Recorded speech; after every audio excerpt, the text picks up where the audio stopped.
Halo semuanya, welcome to podcast Pelakor, pelajaran konflik rumah tangga, karena di balik setiap konflik pasti ada pelajaran. Masih bersama aku Afifah dan temanku Uco. Nah, di episode sebelumnya kita kan udah ngebahas ya tentang nafkah, kewajiban suami memberi nafkah, dan boleh gak sih istri itu ikut bekerja mencari nafkah.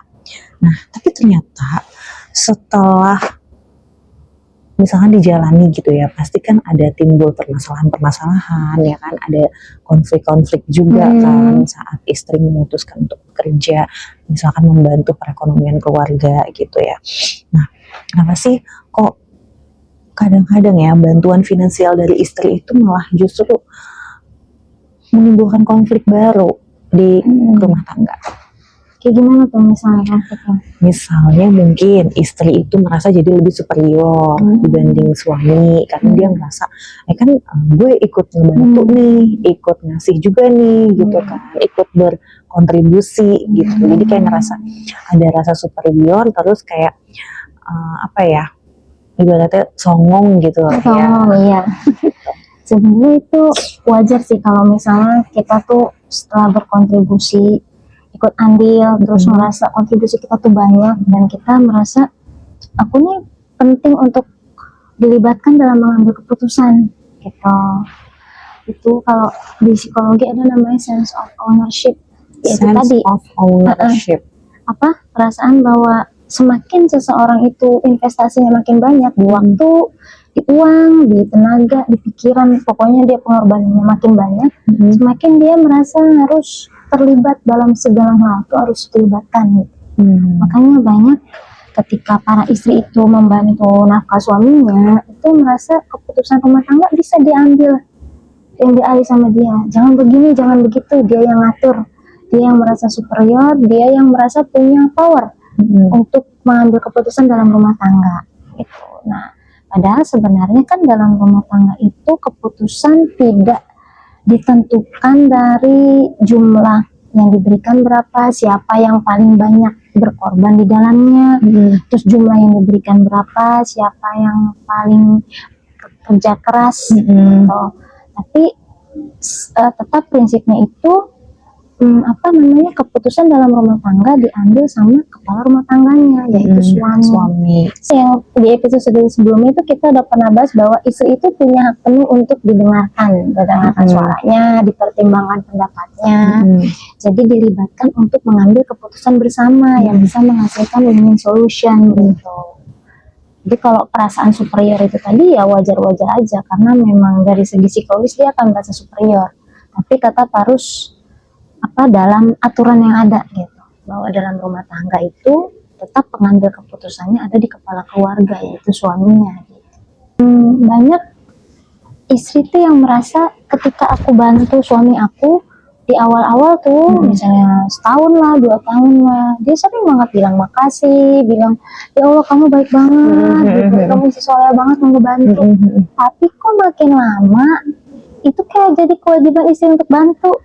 Itu udah biasa, suami tidak memperlakukan itu sebagai sesuatu yang lebih, yang bahwa istriku bantu aku nih, udah nggak kayak gitu lagi dia. Jadi berubah, jadi kayak istri itu wajib melakukan itu, dan suami merasa kamu kan biasanya bantu aku, kok sekarang enggak. Jadi suaminya merasa keenakan, dia sering dibantu, terus akhirnya awal-awal bilang makasih, bersyukur dengan bantuan dari istri, makin lama kayak melunjak kewajiban istri. Emang ya udah, emang bukan bantu gitu, emang ditagih gitu. Saat istri bekerja dan ternyata nih istri karirnya bagus ya, naik dan penghasilannya itu jadi lebih besar. Ada sebagian suami yang merasa dia bangga, oh istriku hebat ya di luar, punya karirnya bagus segala macam. Tapi ada juga kadang suami tuh yang merasa sensitif gitu, dia merasa tersinggung dengan gaji istrinya yang lebih besar, dengan jabatan istrinya yang lebih tinggi gitu. Itu sebenarnya wajar nggak sih suami tuh merasa kayak gitu? Kalau pada dasarnya itu laki-laki kan emang didiknya itu dari dulu ya, Dan bahkan dalam agama kita pun laki-laki itu dididik sebagai pemimpin yang nantinya dalam rumah tangga dia adalah pencari nafkah. Kamu besar adalah laki-laki yang harus mencari nafkah. Kamu besar adalah suami yang nantinya menopang keluarga. Jadi powernya itu di suami gitu. Kamu pelindung keluarga, kamu pemberi nafkah gitu. Kamu penyedia lah untuk keluarga kamu. Itulah identitas laki-laki yang dibentuk sejak kecil. Jadi ketika sudah menikah, lalu dia melihat bahwa, loh kok peranku diambil ya sama istriku ya? Kok istriku yang malah bayarin semuanya? Kok istriku yang malah gajinya lebih besar? Ini kan harusnya aku nih. Identitas dia tergantikan sama istrinya. Maka dia merasa identitasnya hilang. Kalau semuanya udah diambil alih istriku, gunanya aku apa? Gitu. Ada perasaan insecure di situ yang akhirnya egonya kesenggol. Tapi semua laki-laki ngerasa gitu gak sih? Atau laki-laki yang emang waras aja gitu? Kadang ada yang kayak keenakan kan jadinya karena ngelihat oh yaudah nggak apa-apa deh gue segini-gini aja, jadi kayak nggak ada daya juang gitu. Dia ngerasa kayak oh istrinya lebih gede nih gajinya, jadi antara ada backupnya. Tergantung itunya tadi, tergantung dia dididiknya gimana ya. Jadi balik lagi ke ya dulu dia gimana ngelit pengasuhannya. Kalau dididik untuk jadi pemimpin akan muncul kesenggol egonya. Tapi gini kan, akhirnya kita balik lagi, nggak semua orang tua itu menyiapkan anak laki-lakinya untuk menjadi suami, ya kan? Nggak semua orang tua menyiapkan anak laki-lakinya untuk punya daya juang, gitu kan? Kan banyak yang ujungnya akhirnya orang tua laki-laki itu ngebantunya kerja juga. Nah, ngebantunya kerja atau dia malah ngebantu. Jadi gitu. ada kasus gini, Cok. Si laki-laki ini dia tuh misalkan ya dari kecil sampai gede kuliah tuh di-provide semuanya sama orang tua. Tiba-tiba jadi dia nikah nih. Punya kan dia pekerjaan gitu. Ya udah gitu ngalir aja. Tapi di suatu waktu misalnya dia lagi kesusahan nih. Karena dia nggak ada disiapin sama orang tuanya buat apa namanya daya juangnya tadi. Akhirnya dia balik lagi minta ke orang tuanya. Dikasih lagi dan orang tuanya juga ngasih gitu. Kadang kan orang tua kayak harusnya udah dong lepas aja gitu ya, kalau anaknya udah nikah, udah punya keluarga gitu, udah lepas aja. Tapi ini orang tua tuh kayak masih ngasih. Akhirnya dia kayak keenakan kan, oh tenang deh ada keluarga orang tua nih yang bisa nge-backup gitu ya. Nah, bisa nggak sih kita tuh sebagai istri ya, misalkan punya suami yang kayak gitu, bisa nggak kita merubah dia kalau udah bawaannya tuh setelannya kayak gitu? Kalau udah dibilang setelan bawaannya kayak gitu, dalam artian itu sudah ada pola pembentukan kepribadian puluhan tahun dari kecil sampai ya berpuluh tahun berikutnya seperti itu. Terus istri merasa aku bisa nggak ya ngubah dia?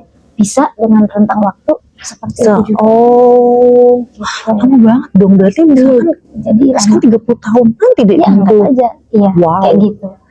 Itu malah justru bisa jadi disebut hutang pengasuhan tuh gitu ya. Hutang pengasuhan. Jadi malah bahasa simpelnya adalah ya nggak bisa diubah. Karena itu sudah bawaan dia kepribadiannya kayak gitu. Apalagi sampai dia menikah, pengasuhannya pun masih salah. Orang tuanya masih ngebantu, berarti kan itu masih salah. Ya, mungkin kalau misalnya pengasuhannya di stop, terus bisa dilatih untuk, ayo kamu kerja, kamu carilah penyelesaian masalah kamu sendiri gitu, bukan nikah sama orang tua. Mungkin kita bisa berproses dari situ ya. Tapi kalau sampai menikah pun dia minta ke orang tua dan orang tuanya masih ngasih, berarti kan itu masih terus. Iya benar. Terus kita mau mengubah itu kayak gimana gitu? Nggak bisa. Kayak gitu. Jadi solusinya gimana tuh kalau ada kasus-kasus kayak gitu? Kalau selama si laki-laki ini ternyata tidak keberatan dengan pola yang seperti itu dan orang tuanya tidak keberatan, maksudnya kamu udah deh santai aja, misalnya ngomong ya si mertua ini ke menantu perempuannya, kamu udah santai aja, kehidupan kamu tuh terpenuhi nikah sama dia. Dia ini old money misalnya kayak gitu, kami akan support apapun gitu ya, bahkan tabungannya dia udah disiapin kok gitu. Tabungan cucu-cucu kami udah disiapin kok, masuk banget dong itu misalnya gitu ya. Berarti memang polanya sudah seperti itu dan istri tidak perlu untuk berusaha keras mengubah suaminya dari bentukan yang seperti itu ke bentuk yang dia mau, karena itu capek banget. Berarti bisa dilakukan mungkin memutus rantai itu dengan ngasih pengasuhan yang benar ke anaknya. Gitu. Jadi ngasih pengasuhan ke anak-anaknya dengan bilang, ini kamu dibeliin mainan dari ayah, biar anak-anaknya tahu oh ayah yang beli mainan, jangan dari neneknya. Ini tadi misalnya ayah habis kerja nih, ayah gajian, padahal gajinya dari orang tua sendiri, dia kerja di orang tuanya misalnya kayak gitu. Itu dari bapaknya, si anak itu harus tahu oh itu tuh dari bapaknya. Ayah tugasnya apa? Bekerja, beliin mainan anak, beliin baju anak kayak gitu misalnya. Ini ibu habis dibeliin makanan sama ayah, beliin ibu makanan dan lain-lain. I see. Kan ya tadi istri itu kerja misalnya mau ngebantu ekonomi keluarga. Awalnya ngebantu segala macam, terus alhamdulillah nih keadaan udah baik ya kan, udah aman lah gitu. Nah tapi dia masih tetap bekerja gitu ya. Salah nggak kalau istri itu ada di satu titik kayak gue mau keep duit gue buat diri gue sendiri nih, buat kebutuhan diri dia, dan stop deh ngebantuin suami karena ngelihat oh ini udah aman nih ekonomi keluarga gitu. Itu kalau punya keinginan kayak gitu nggak apa-apa. Emang uang istri kan hak istri ya. Istri kan, cuman karena udah terbiasa nyambelin ya, biasa nge-backup suami. Jadi kalau di manusia itu kita kan adaptasi terus ya. Ada yang namanya adaptasi hedonik tuh ya. Apa tuh adaptasi hedonik? Jadi kondisi di mana kita itu merasa awalnya sebuah perilaku itu istimewa, tapi lama-lama jadi biasa. Yang kayak tadi aku bilang ke kamu loh, awalnya istri ngebantu nih awal-awal, terus suaminya ngerasa wow kan, wow banget, aduh masya Allah banget ya istri aku, istri soleha, jalur ridho suami. Suami kerja cari nafkah, semoga rezekinya berkala, berlimpah, bermanfaat, banjir tuh pujian gitu buat istrinya. Terus aja kayak gitu, misalnya setahun lah, anggaplah setahun kayak gitu, istrinya selalu diapresiasi, selalu kayak merasa membantu suami banget, suaminya ngerasa wah banget deh pokoknya istrinya. Tapi lama-lama itu hilang, jadi kayak ya emang udah seharusnya bantu sih, jadi suami itu sudah beradaptasi dengan kondisi itu, akhirnya merasa bantuan dari istri itu biasa aja, emang seharusnya begitu kok gitu. Jadi dia udah beradaptasi dengan kondisi bahwa istri yang membantu suami itu biasa aja, emang normal kayak gitu. Sampai di titik mungkin ketika suaminya kurang, itu minta ke istrinya, ini aku mau beli bensin nih nggak ada duitnya gitu, tolong dong kasih aku. Saking udah terbiasanya dengan bantuan istri bertahun-tahun, udah beradaptasi kayak gitu, jadi itu hal biasa. Nah, suatu ketika istrinya memutuskan untuk nggak bantu lagi karena mungkin dia mau keep duitnya sendiri, itu boleh, tapi itu akan jadi adaptasi baru, akan jadi timbul masalah baru juga kan ya. Iya, karena kan suami harus adaptasi baru nih dengan kondisi baru. Loh kok lu gak bantuin lagi gitu. Jadi wow lagi, yang tadinya wow istrinya ngebantuin, sekarang wow istri juga gak ngebantuin gitu. Udah biasa ngebantu nih, jadi sekarang wow gak ngebantuin, kamu egois ya gak bantuin aku, kamu simpen duit kamu sendiri ya.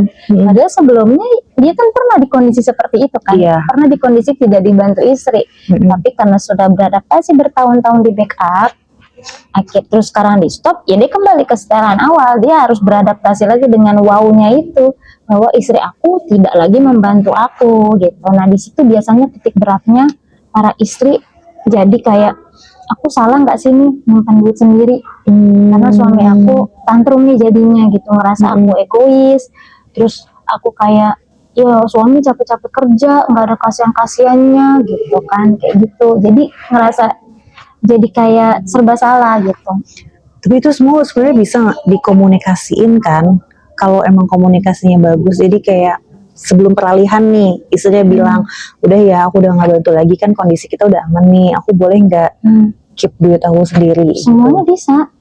Itu bahkan kalau dikomunikasi pun tetap akan muncul. Karena itu masalah kayak adaptasi kondisi, sesiap apa dia beradaptasi dengan kondisi tersebut. Makanya hati-hati banget kalau udah nafkah tuh, hati-hati banget. Karena istri itu tidak akan pernah bisa menerima dirinya itu selamanya mau bantu menafkahi, kan fitrahnya dia bukan di situ. Nanti lama-lama tuh akan ada masa dia capek.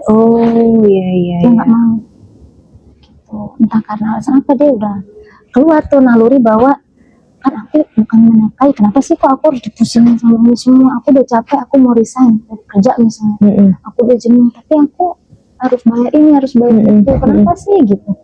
Keluar semua tuh beban-bebannya dia. Akhirnya timbul konflik baru. Iya, timbul konflik baru. Jadi udah bertahun-tahun ketumpuk-ketumpuk, terbiasa dengan backup itu, pas di stop itu lagi berkonflik lagi kayak gitu. Jadi harus adaptasi baru lagi gitu aja sih sebenarnya. Wow, tapi emang sebenarnya enaknya itu hidup itu mengikuti fitrah yang seharusnya ya. Iya, tapi ujiannya emang lebih besar. Iya kan? Kalau misalnya ngikutin fitrah yang seharusnya, ketika lagi carut marut kondisi ekonomi, iya sih. Suami di PHK, istri nggak punya kerjaan, Gak ada backup. Suami, iya. Ayo mau gimana coba? Iya benar sih. Jadi harus ngatur skema kan, yang kayak di episode sebelumnya kita bahas, ayo atur skema kita bangun bisnis bareng-bareng, tapi ada skemanya. Iya. Makanya tetap dari kamu gitu. Penghasilannya tetap dari kamu yang ke belakang. Oke tuh ilmu baru ya buat para perempuan yang emang kan sekarang banyak ya perempuan tuh kalau aku ngeliat mereka tuh suaminya bekerja, mungkin nafkah udah tercukupi, cuman ya tadi ya pengen aktualisasi diri gitu kan, akhirnya jadi afiliator dan ternyata penghasilan tuh lebih besar berkali-kali lipat dari suami, kemudian dia bisa bikin rumah dari hasil uang itu, terus mungkin ya namanya setan ya di mana-mana kan ada timbul lah kan kesombongan, aku lebih besar dari suami itu kan di situ diuji lagi kan, mungkin ujian hartanya udah selesai, tapi ujian ya kita sebagai istri harus apa sih patuh kan sama suami, nggak boleh songong kan, walaupun emang penghasilannya tuh lebih besar dari suami, dan kalau udah apa ya namanya juga hidup rumah tangga ya ibadah terpanjang dan gak akan selesai nggak sih, namanya ujian tuh satu selesai akan ada lagi, ada lagi. Biasanya nih ya kalau kamu dapat konsul dari klien gitu, apa sih yang paling sering terjadi tanpa sadar ya, kalimat yang suka diucapkan oleh pasangan gitu ya di dalam kehidupan berumah tangga soal uang ini, kayak misalkan lagi ribut ya tiba-tiba, ini kan rumah nih hasil kerja aku gitu, kalau bukan karena aku yang kerja gak akan kebeli nih mobil. Bener kayak itu. gitu. Ada kayak gitu. Bahkan ada yang orang tua dibawa-bawa. Dulu kan ini kita nikah orang tua aku yang bayarin. Ini kan mobil kamu pakai yang cicilin orang tua aku, yang DP-in ibu aku gitu. Atau misalnya ini rumah kan rumah dibeliin sama ayahku kayak gitu. Jadi ada di situ ya itu tadi ya, ada kalimat-kalimat yang bikin akhirnya harga diri turun kan ya. Harga diri laki-laki ya, harga diri laki-laki atau perempuan sebenarnya sama aja. Misalnya si perempuan ini tinggal di rumah pemberian mertuanya, ini rumah kan ibu aku yang beli gitu, kamu di sini misalnya cuma numpang, jadi kamu jangan seenaknya, itu harga diri perempuan jatuh. Atau misalnya ke laki-laki ya, dulu kan aku nikah yang paling banyak biayanya aku, kamu katanya janji mau ngasih segini, tapi ternyata enggak tuh, biaya ngeluarin semuanya aku. Misalnya itu dari perempuan ngomong ke suaminya kayak gitu, jatuhlah harga diri suaminya. Jadi kayak saling menjatuhkan harga diri masing-masing, menjatuhkan harga diri pasangan satu sama lain. Iya, itu kan biasanya akan muncul saat konflik ya, misalnya lagi berantem kan, lagi mulut gitu kan. Jangan keluarkan kalimat-kalimat yang mencoreng harga diri, karena kalau yang mencoreng harga diri itu kan kayak kalimat penghinaan ya. Penghinaan itu kan yang mencoreng harga diri gitu. Misalnya kayak aku juga sering tuh nemuin kayak suami-suami yang tiba-tiba ada masalah apa gitu, terus ngatain istrinya, kamu bego sih dari istri, jadi kayak gini kita tuh, itu banyak. Atau istri ke suami misalnya kalau lagi berantem, ya kamunya aja nggak becus, coba kalau misalnya kamu kerjain ini pasti beres, banyak kayak gitu. Nah itu sudah masuknya penghinaan, bukan kritikan lagi. Kalau kritikan itu kan kita mengkritik perilaku ya, yang benar ya benar, yang salah ya salah. Kayak misalnya, kamu main dong, sering nih sama anak main, jadi waktu kamu kurang nih sama anak, itu kan kritikan bahwa perilakunya tuh salah gitu. Ini ada yang harus diperbaiki. Tapi itu nggak apa-apa kayak gitu. Nggak apa-apa. Tapi kalau penghinaan nggak ada yang diperbaiki, itu cuma labeling negatif aja, ngatain orang, kayak ngeluarin emosi dia ya, dicela orang tuh, dicela gitu, dicela itu yang rusak tuh itu, karena itu nggak ada obatnya. Maksudnya itu sangat-sangat menyakiti hati kayak gitu.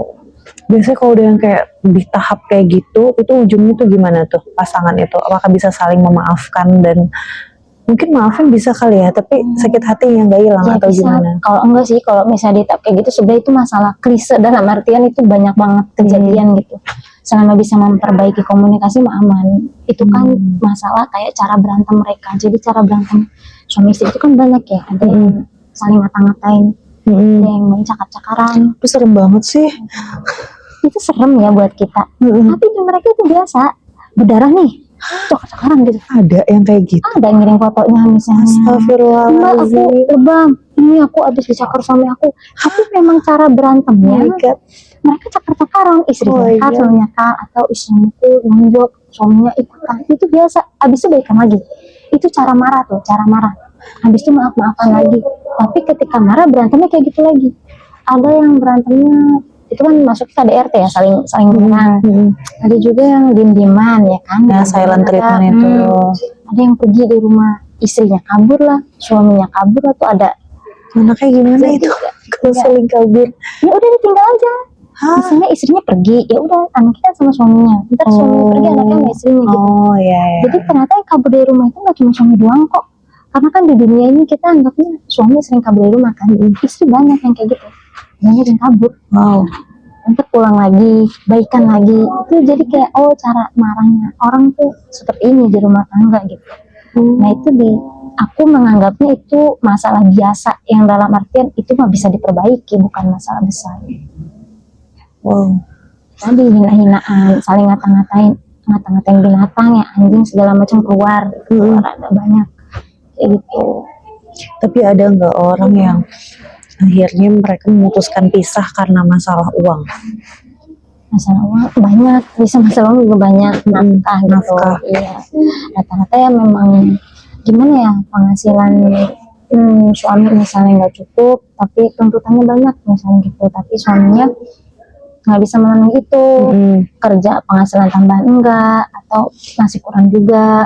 Terus kemudian dari sisi istri sulit untuk menurunkan tuntutannya, jadi kayak ini bukan kesannya tuntutan istri ya, bukan kesannya gaya hidup, apa ya, standar lah jatuhnya. Kalau dibilang tuntutannya istri untuk banget, enggak sih, standar aja, standar hidup yang dia mau ada di rumah tangganya.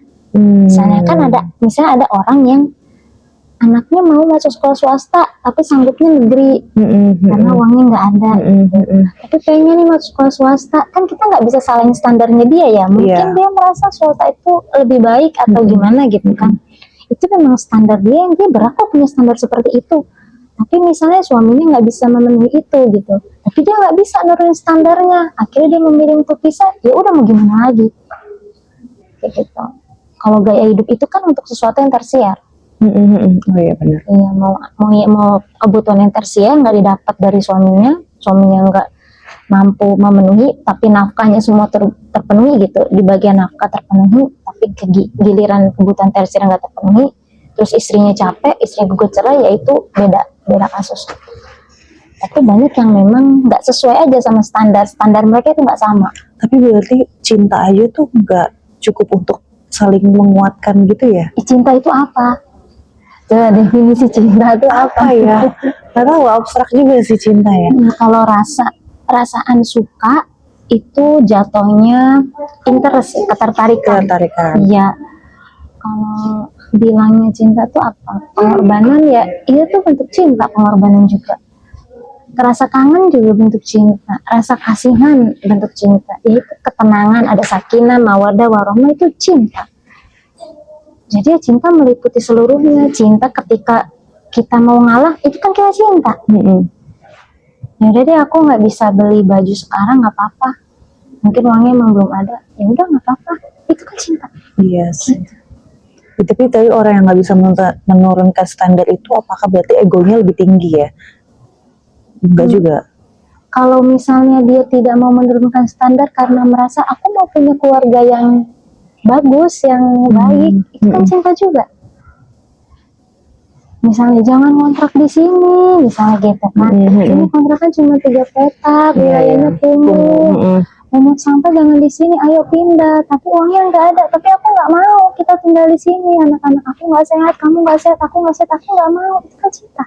Tapi akhirnya ternyata nggak bisa nih, terus gimana? Ya jadinya memang ada hal-hal yang kalau kamu mau ngalah dikit, ayo nggak apa-apa, itu juga bentuk cinta. Jadi mereka memperjuangkan standarnya masing-masing gitu. Mereka memperjuangkan keinginannya masing-masing, standar masing-masing yang nggak bisa kita salahin karena di dalam standar yang dibikin, ya itu bentuk cinta mereka untuk keluarga. Kayak gitu. Kalau misalnya kayak contoh kasus tadi deh, misalnya kayak kontrak gitu ya.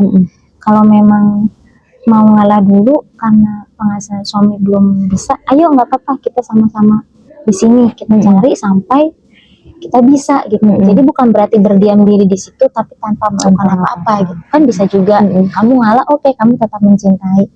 Tapi kamu memilih bahwa aku nggak mau tinggal di sini, aku mau pindah. Kalau kamu nggak bisa ngasih aku tempat untuk pindah, aku pindah sama anak aku cinta sama anak aku. Itu kan bentuk cinta juga. Dia lebih memilih itu gitu. Kayak gitu. Jadi tergantung kita mau bersikap yang seperti apa. Aku sampai speechless loh ini. Bukan, maksudnya wow gitu loh, kayak aku belum pernah merasakan hal-hal yang kayak gitu kan, kayak maksudnya serumit itu ya. Serumit itu gitu loh. Ternyata ya